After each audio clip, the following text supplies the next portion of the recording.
the a-hole for telling my husband's family and friends that he didn't buy the house but both of us did? My husband, male 34, and I, female 31, bought our first single-story house a few weeks ago. We both put money towards it, and both our names are on the title.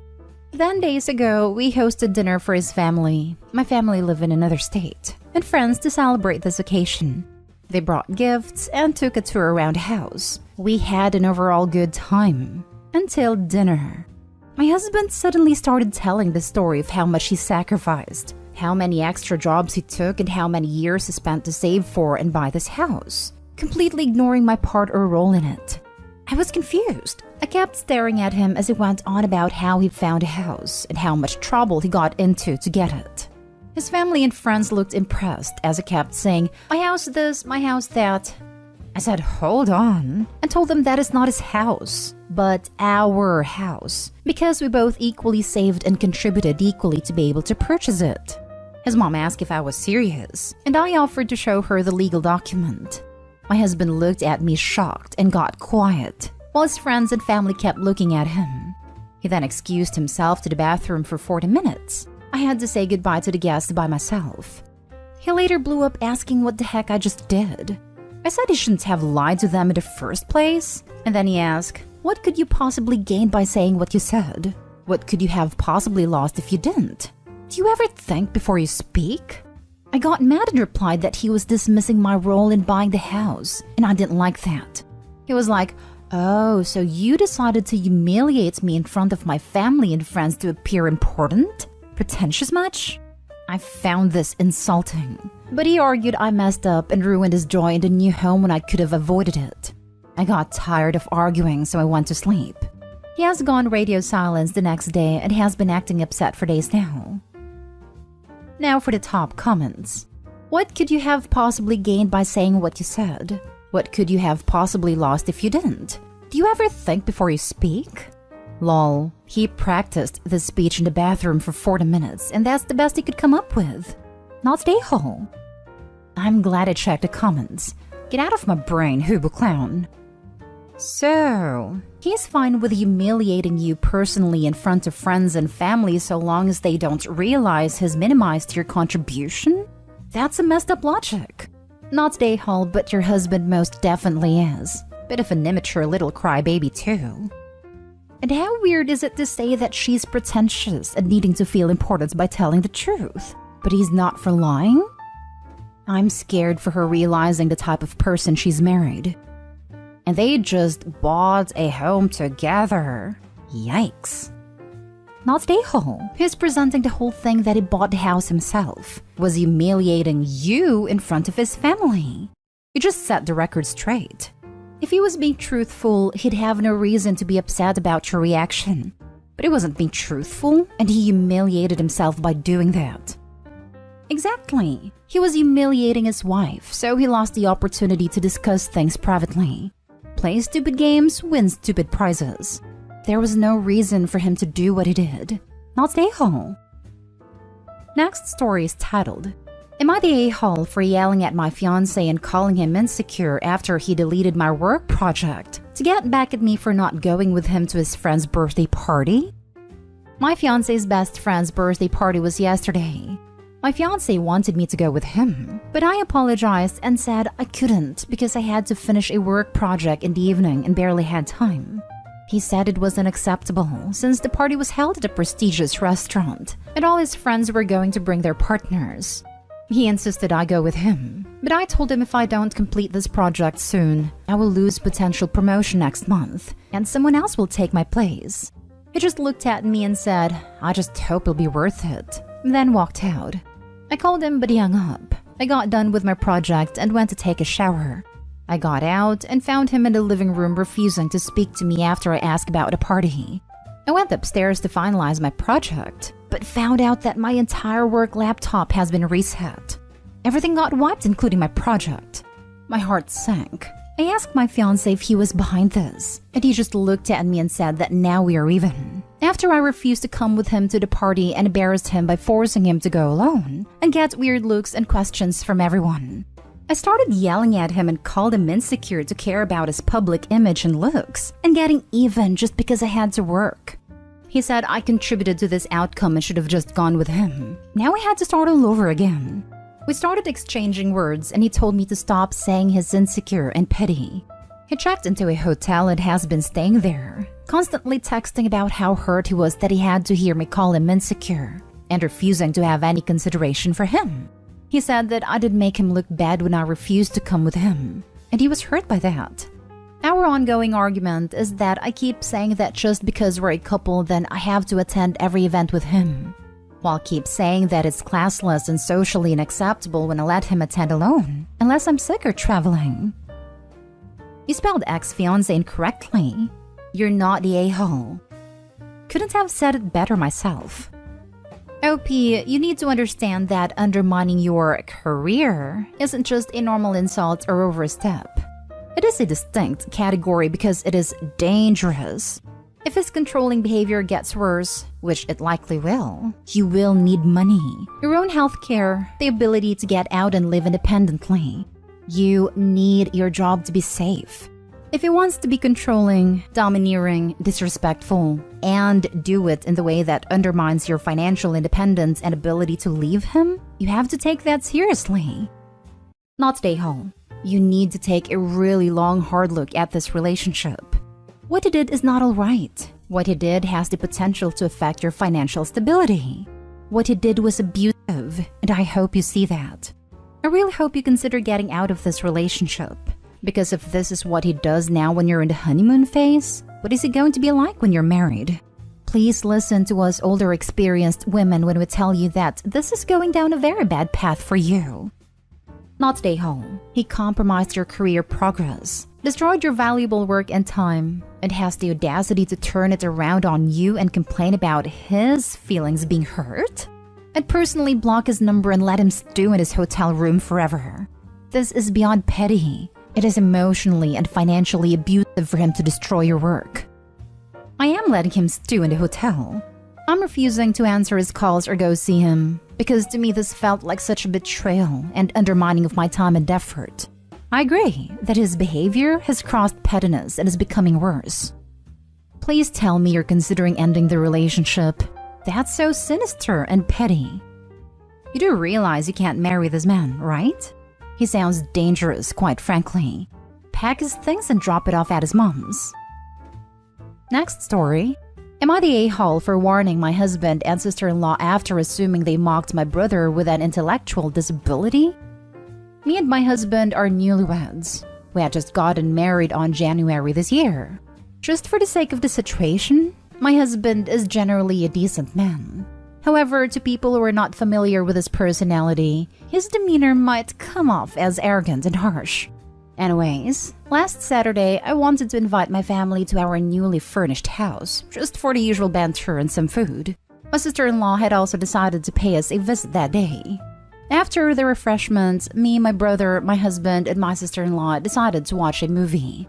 We picked the recent Venom movie as per my brother's request. He is extremely fond of superhero movies. As I had already mentioned in the title, my brother has mild autism and an intellectual impediment. At certain parts of the movie, he would have questions or he would get confused and ask us to rewind so he could internalize a particular scene again. I would admit there was a fair bit of talking going on, but I was also considerate to the feelings of my brother and sister-in-law and kept my voice low when explaining the details to my brother.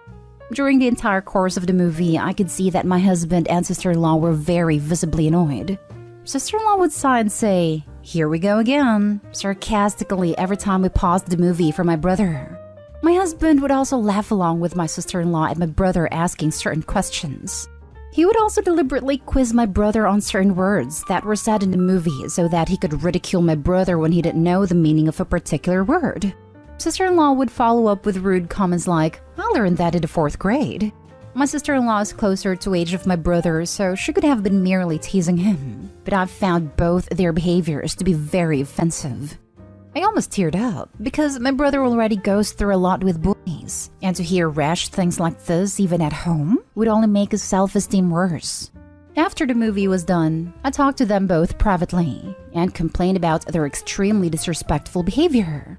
Both of them got very defensive, saying that they were doing it in good fun. And if anything, they were just annoyed that he kept interrupting the movie. They complained that I was overreacting, but I don't know how to feel. I'm not saying it's not fair for them to feel annoyed, but I just wish they expressed it to me at the start, so that maybe me and my brother could have found an alternate way to enjoy the rest of the evening, instead of them projecting their frustration onto my brother. Am I the a-hole for confronting them though? Now for the comments. Not the a-hole, but how did you end up marrying such a person? Thank you. I do get that question from my friends too sometimes. My marriage was arranged by my parents. He is manageable at times, but sometimes he can be too straightforward or rude right to a person's face, and I'm the one who has to advise him to not do it again. He is an a-hole and so is his sister. They sat there bullying your brother. Do your parents know what a major screw-up they made when choosing your husband for you? My husband is generally a decent man. No, he's not. He is mocking a neurodivergent family member.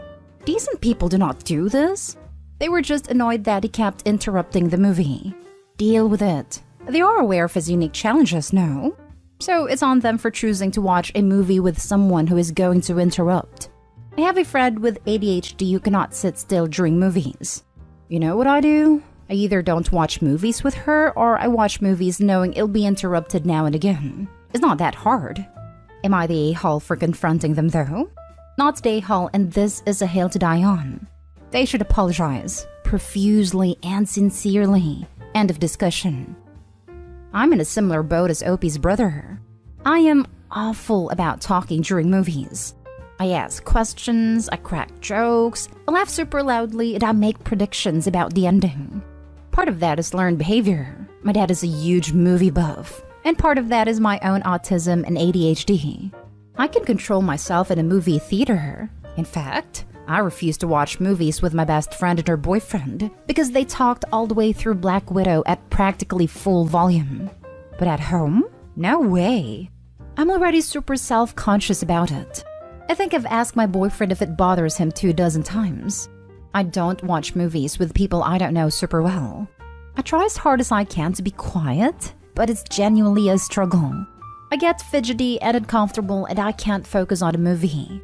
Behavior like Opie's sister-in-law and hubby, I would break down. I would never want to be around them again because I would be so mortified and upset. Not stay home. When in good fun, there is a big difference between punching up and punching down. They punched down and were condescending. Definitely, especially when they quizzed him, my heart literally broke. Thankfully, me and my brother stayed longer after they left for another movie to make it up to him. Thank you so much for the input. Last story. Am I the a-hole for telling my partner he's being stupid? My partner, 23 male, and I, 24 female, have a 7-month-old son. This is our first baby, and things from birth have been stressful in the sense that my partner took a long time to start being a good dad. I was doing 90% of everything until my son was the age of about 4 months. Then it was about 60-40, and it stayed that way since. Well, recently I brought books for my son to read to him before bed, and I thought it was a great idea. We'd be able to have that quality time with him. Tonight, I asked my partner if he wanted to read our son a book before bed. He said, "No, I don't like reading." And I said, "Well, you should read to your son at some point or another. It's a good bonding time." There was just silence, and he didn't really look at me, so I asked, "Are you really not gonna read to your son because you don't like reading?" Silence again. So I said, "I think it's stupid how you won't read to your son because you don't like reading. There's plenty of things I don't like to do but still do them." He responded with a very grumpy whatever. He hasn't really acknowledged my existence since. I feel maybe I could have worded it better and my choice of words make me the a-hole. I wanted to make an edit for those who had questions and just about a few different comments. Firstly, thank you for all who commented. I appreciate it and realized I could have worded things better. Secondly, as far as I'm aware, he doesn't have problems reading. He has read things from his phone before and didn't seem to struggle. Thirdly, people have asked why I had a kid with him. And plain and simple, it wasn't planned. It's not excuse, but I pretty much couldn't have kids. Went to doctors and everything, and I was getting tests done because I was trying for a baby with my ex-husband for years and would either not fall pregnant or end up having miscarriages. We fell pregnant because we didn't use protection one time. We had a discussion when I fell pregnant that if he didn't want to be a dad, he didn't have to be, and he was more than welcome to leave if this wasn't what he wanted. He decided to stay and actually seemed excited to be a dad. Fourthly, he wasn't like this when we first met. He was kind, caring, it helped me out when I needed it and helped me with my disability as well. He now stays home all day with me. He gets paid from Centrelink to be my full-time carer and mostly plays video games. He doesn't spend quality time with our son. He doesn't stop playing games unless I ask him to feed or change his son. I'm lucky if I get quality time with him as his partner. Hope that clears up any questions people had. Not stay home. But, your partner sucks if he can't even read a baby book to a baby. It's a baby book, right? Not like something huge like Wheel of Time? I chose Wheel of Time as an example because I think it's the type of book someone who doesn't like reading would absolutely hate, due to length and scope of the story. I think Wheel of Time would be great to read to a baby. Lol, I once caught my husband reading the soccer scores from the newspaper to our 4-month-old baby. He was listening to his dad with his mouth slightly open, laying completely still like he was reading him the most beautiful story he ever heard. It was adorable. He's 13 years old now and still loves watching soccer with daddy. When my son was a baby, I read him Terry Pratchett's Night Watch series. He didn't care so much what we were reading, so I read what I wanted. When he got old enough to follow a story, we switched to kids' books. But I don't like to read has about zero impact on residing the very hungry caterpillar to an infant. There was more reading involved in a recipe on the back of Hamburger Helper. Having a kid can be super boring sometimes, but you suck it up to be a good parent. Not stay home. For a literate parent, reading to your child is bare minimum box ticking of being a parent. It is so important to help develop their love of reading at a young age. Is he illiterate or having a learning disability? No, he isn't illiterate, just doesn't like reading. I don't like touching poop, but it comes with parenthood.